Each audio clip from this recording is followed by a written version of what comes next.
The Impact Blast cylinder can be found under SASSE Library Effects Impact. You can drag and drop that into your scene. In the Modifiers tab in the Geometry Nodes panel, we can change the color of the effect, and progress is what animates it from start to finish. So it gives it that boom, kind of boom, boom kind of effect.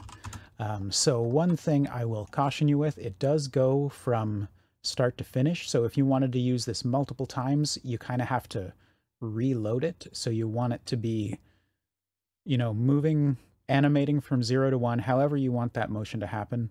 When it gets to 1, you want to basically go to the very next frame and set it immediately back to 0 again, because otherwise you will see it move as it's being reset. So just word to the wise, if you want to use this to animate multiple impacts, just make sure you're resetting it to 0 the frame after you have the first animation complete.